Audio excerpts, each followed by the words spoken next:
Bon, j'ai dit que j'allais faire, c'était la dernière run dans le RPG 11, mais finalement je vais en faire un de plus, puisque je trouve la question très intéressante, et surtout j'ai déjà ma réponse, donc on y va. Salut tout le monde, c'est Ginji dans le cadre du RPG Week numéro 12, et dans ma rubrique Ginji DR, ma rubrique sur le jeu de rôle, et dans ma rubrique sur le jeu de rôle, et dans le cadre du RPG Week, on va traiter de la 12e question, question très très intéressante, hein.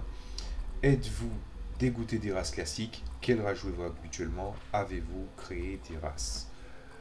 Alors, si vous suivez ma chaîne, vous savez que je crée plusieurs JDR en même temps. Donc la question de est-ce que j'ai créé des races? J'en ai créé plein. J'en ai créé plein et je suis encore en train de travailler dessus. Je le dis très souvent à mes joueurs, je n'ai pas assez de corps pour pouvoir travailler. Voilà. Si encore j'avais des corps automatisés, je pourrais me cloner. Alors là, j'aurais devenu vraiment une usine à gaz. Mais bon, malheureusement, c'est pas possible. Donc je me démerde pour donner des échelles. Le premier univers, on va même pas en parler, puisque c'est un univers qui est très très vaste. Il y a des races, en comptant des fiches que j'ai déjà faites, genre, je dirais que pour l'instant on est à 21, mais en vrai, le nombre de races que j'ai déjà présenté, on est déjà au-dessus d'une soixantaine, et ça continue de monter. Dans le deuxième univers, c'est une question de gestion de profil. Donc, c'est pas des races à pouvoir en parler. Je pourrais créer des races, mais c'est pas le but. Le troisième JDR, et je pense que je vais m'arrêter là, il y a 42 races très exactement. Rien à voir avec le oui, la réponse à l'univers. S'il vous plaît, évitez-moi ce genre de réponse. Déjà que je trouve cette référence. Voilà.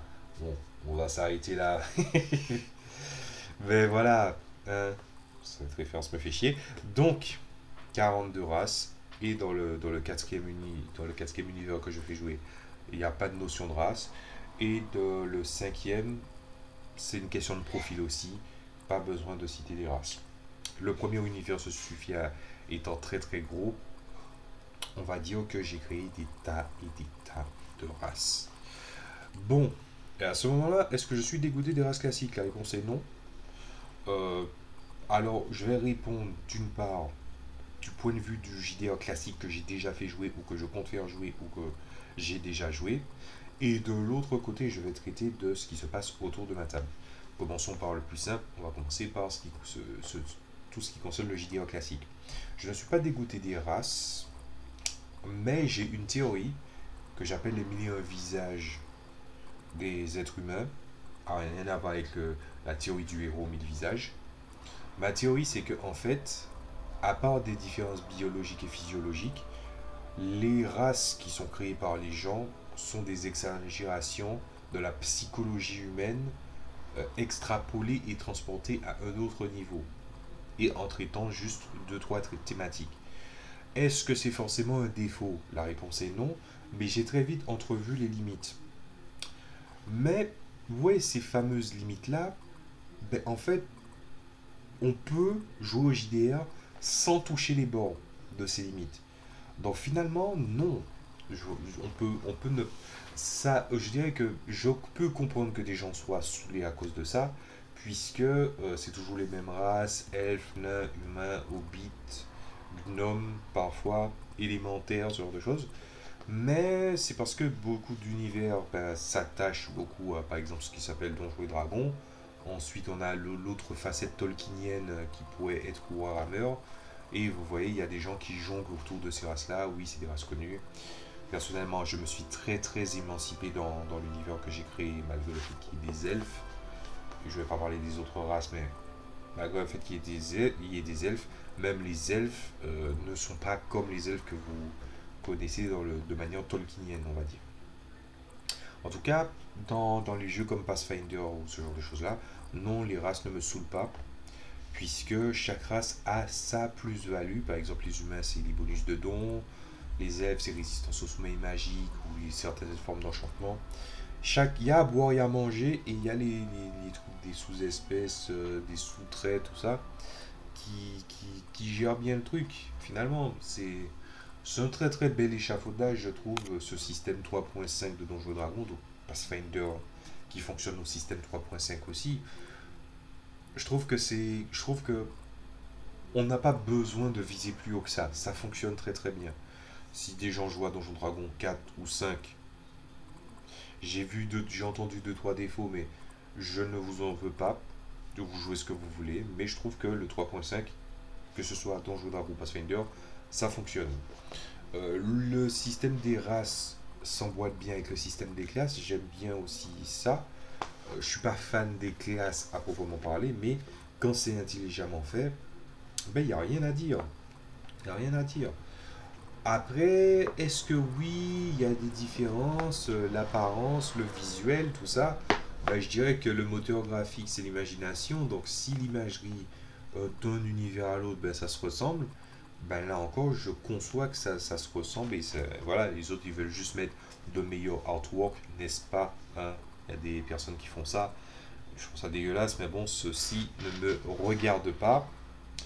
Donc, ce qui se passe, c'est que, par exemple, on me dit, oui, quelle race j'aime bien jouer.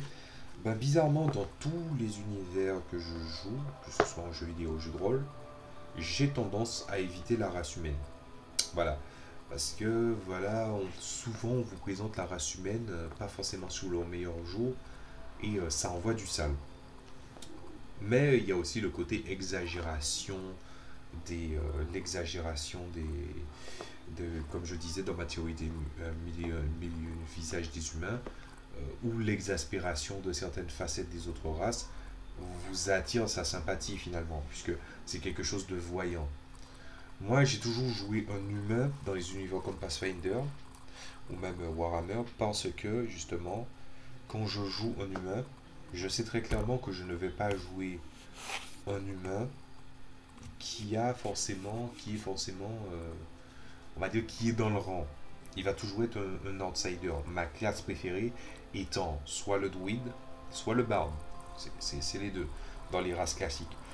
Donc du coup, étant donné que je joue souvent des races qui sont des classes très outsiders, qui ne prennent pas en compte la civilisation et qui sait faire abstraction de certaines des points de vue des gens, du coup ce qui se passe c'est que ben, je me permets de jouer un humain. Là où justement quand je joue un elfe ou un nain, ah là là, oui, la peur, enfin les combats, le combat intestin, la guerre entre les nains et les elfes. D'ailleurs, s'il y a bien un truc qui me saoule dans les univers, c'est quand les gens disent ah là là, les nains et les elfes se détestent parce que ceci, parce que cela. Bon, les origines viennent peut-être du monde tolkienien, mais je veux dire, le monde tolkienien, j'en ai rien à foutre. Hein, donc, au bout de ce moment-là, bon, vous reperpétuez des trucs, mais posez-vous la question est-ce que c'est intelligent de faire ça? Parce que moi, j'ai lu des témoignages très relous de personnes qui font des parties. Oui, il y a un rôdeur ninja avec deux katanas et une panthère. De l'autre côté, vous avez un mage qui essaie d'apprendre toutes les formes de magie possibles. Et de l'autre côté, vous avez un nain et un elfe qui se font que s'envoyer des fions. Et au bout d'un moment, même les joueurs se permettent de faire ça pour s'envoyer des fions. Et, euh, et du coup, ben, ça finit par être ennuyant en fait. Vous voyez ce que je veux dire par là? Ça me saoule. Donc dans ces univers-là, je préfère jouer des humains de loin. Comme ça, si les elfes ont un problème, j'en ai rien à foutre. Si les nains ont un problème, j'en ai rien à foutre. Ils peuvent s'envoyer des fions. Je les laisse brasser de l'air pour rien. Donc, à ce moment-là, bah, du coup, qu'est-ce qui reste comme question déjà? Quel rage je joue habituellement? Ça, c'était sur le point de vue classique. Euh, il y a d'autres univers où j'ai joué autre chose, mais bon, prenons l'exemple de Warhammer 40 000. Alors, Warhammer 40 000, je vous explique, il y a le livre Deathwatch ou Walk Trader, tout ça. J'ai essayé, quand j'ai vu le truc, j'ai dit non, il y a moyen de faire mieux. Et j'ai ceci. Et je le montre tout le temps parce que j'en suis fier, mais voilà. Le W System Deluxe, ça m'a permis de faire. Surtout que j'ai tendance à créer des tas de jeux. J'ai créé des tas de jeux depuis que je suis petit. Donc, du coup, je sais plus ou moins rendre une arme. Je sais signifier la force, la précision, tout ça d'une arme et de capacité sans aucun problème. Et comme je connais à peu près bien Warhammer 30 000 et le reste des trucs viennent de l'étude et de la documentation pure, j'ai pu faire jouer des petits ensembles de parties où je ne jouais pas l'Imperium de l'Humanité, merci, mais des ailes d'arbre. Et j'ai fait ça avec ce système C'était génial, vraiment génial. Donc voilà, c'est tout ce que j'avais à dire là-dessus. Sur l'autre question, c'est-à-dire les autres aspects, quand par exemple je fais jouer mes univers, est-ce quelle race je joue? Ben, j'ai pas de, je veux dire, vous connaissez pas mon univers, il n'y a pas besoin de donner des détails, mais j'en change à chaque fois. Voilà. Quand je sais que j'ai une histoire à raconter sur telle thématique, au début, je pense surtout à la race avant la thématique, et pas l'inverse. Parce que quand tu as la race aussi raconte quelque chose, elle a un ensemble, en s'éloignant bien évidemment de cette théorie des mille et un visages des êtres humains, parce que oui, faire une exagération, changement physiologique et une exagération des traits comportementaux, bah, ça va bien 2 minutes. Je peux pas avoir remarqué quelque chose qui je pense, on pourrait aller plus loin et ne pas aller plus loin. Vous voyez ce que je veux dire par là? Donc du coup, je joue des races différentes, mes joueurs font pareil. Et du coup, je dirais que je sais jouer chaque chose que j'ai sous la main. Et je sais aussi adapter mon gameplay ou tout simplement montrer aussi la richesse de la culture, parce que c'est ça aussi quand on est PJMJ, c'est en fait vous pouvez faire un personnage joueur pour montrer la culture d'une race en particulier. J'ai j'ai intéressé pas mal de personnes en faisant ça, donc voilà. C'était une question qui était très intéressante, et le truc c'est que je vous dirais, pour conclure avec ça, mais ça ne sera pas une conclusion pour vous poser des questions de qu'est-ce que vous en pensez de tout ça, les goûts, les couleurs, patati patata. Ce que je voudrais vous dire en conclusion, c'est que je comprends que cette question ait été posée, mais c'est symptomatique du processus créatif de nos jours. C'est-à-dire que les gens rebondissent sur le travail de quelqu'un d'autre qui a fonctionné, de quelqu'un d'autre qui a fonctionné. Et en fait, ça devient. Il y a un point où le clonage, vous savez, une cellule, il y avait un problème avec, je crois, l'étude des clones, que ce soit dans la science-fiction ou en vrai. En fait, au début, il y avait un problème dans le style où quand vous prenez une cellule et vous essayez de cloner la créature dont vous avez extrait la cellule, elle a un âge. Elle a l'âge de la créature auquel vous avez piqué la cellule. En fait, il arrive à un point où, en fait, à force de vouloir dupliquer la cellule, vous effondrez son espérance de vie. De manière artistique, je dirais plutôt que c'est la qualité narrative et fictionnelle qui s'effondre. Donc je comprends que cette question ait été posée. Je dirais aux gens que, par exemple, la définition des elfes, les elfes grands, élégants, beaux, comme ça, c'est venu avec Tolkien. Et Tolkien a posé une pierre à l'édifice. Les elfes, c'est pas des petits trucs qui vivent dans des petites maisons. Et autant une définition est bonne et l'autre peut ne pas l'être, vous pouvez faire des elfes avec, je sais pas moi, des ailes de papillon ou tout simplement toujours Tolkienien. Euh, mais est-ce bien de juste rebondir sur quelqu'un qui a posé la pierre à l'édifice? Je ne dis pas non plus, et je pense pas que tout le monde en soit capable, d'apporter sa pierre à l'édifice. Mais la question quand vous ajoutez une soi-disant une race que vous aimez, quand on définit, en tout cas dans les témoignages que j'ai eus, quand on définit qu'est-ce qu'on aime dans une race, en fait c'est les gros clichés. Et je rappelle que ce qui fait que certains de ces univers-là paraissent racistes, c'est justement que les choses qui fait qu'on aime une race, c'est finalement les clichés et les préjugés qu'il y a autour d'eux.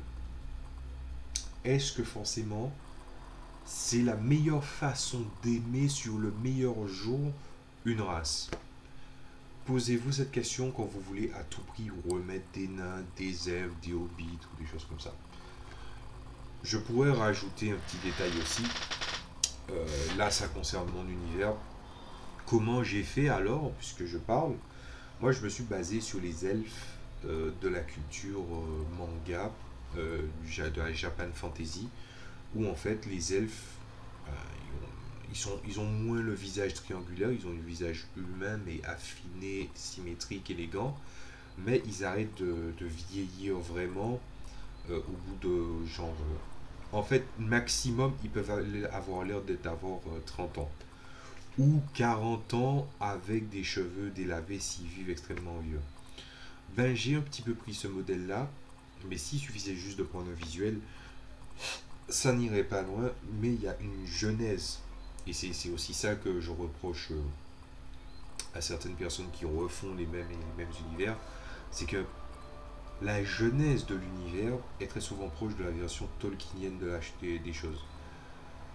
Est-ce que justement il ne faut pas créer votre propre genèse d'une race et peut-être que cette genèse ne vous donnera pas des petits indices sur leur évolution. En gros, faire le lien entre l'histoire, la géographie et finalement les évolutions biologiques qu'ils ont vues. En gros, ça relève presque de l'anthropologie, ce dont je parle, mais l'anthropologie dans le bon terme. On utilise l'anthropologie pour dire homme, mais on va dire voilà, c'est plutôt l'étude d'un peuple en général.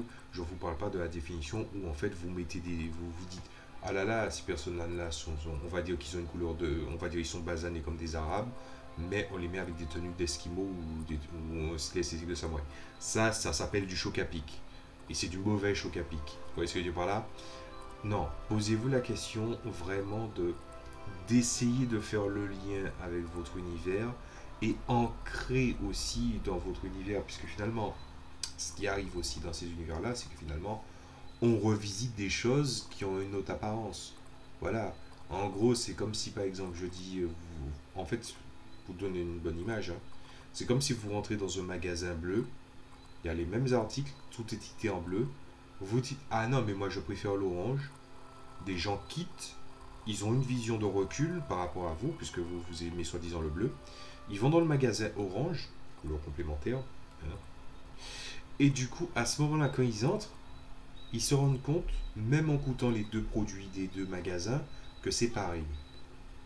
C'est juste la couleur qui a changé. Ça s'appelle du pompage, hein, soyons honnêtes, mais est-ce que vous voulez vraiment repomper ce que vous avez vu? Si oui, ben, c'est entre vous et ce que vous faites.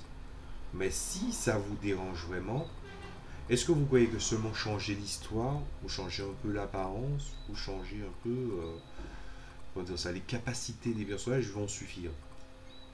Je pense qu'il y a moyen de travailler ça un peu plus. Donc mon conseil, si vous créez un univers, c'est apprenez à explorer, pas les zones d'ombre de ce qui existe déjà, mais tout simplement de ce qui fait que la race que vous avez créée s'ancre dans une civilisation, qui s'ancre dans un monde, qui s'ancre dans ce qui est vraisemblable dans l'univers. C'est mon conseil du jour. Pour les créateurs. Hein. Les MJ, bon, bah, si vous avez envie de faire ça, faites-le aussi. Mais c'était mon conseil. Alors, si vous avez aimé le truc, bon, like, dislike, partage, patati patata, vous connaissez déjà tout ça. Je vous dirais juste que, ben, chacun a ses goûts, chacun a ses préférences. Je pense que j'ai touché quelque chose du doigt par rapport au fait que finalement, des fois, c'est juste du repompage ou deux, trois modifications. Voilà. Après, hein, voilà. Je dirais juste que ça fonctionne. Il y a des. J'ai envie de dire, si vous avez envie de faire votre marketing en disant oui, mais ça va fonctionner, ben oui, ça va fonctionner. Mais après, ne venez pas dire que vous avez créé quelque chose. Hein, s'il vous plaît, respectez-vous. Hein. Ça serait déjà bien. Donc, je vous dis à la prochaine fois pour un prochain JDR ou potentiellement un prochain RPG A Week. J'espère que ça vous a plu. Je vous dis salut à tous et à la prochaine fois.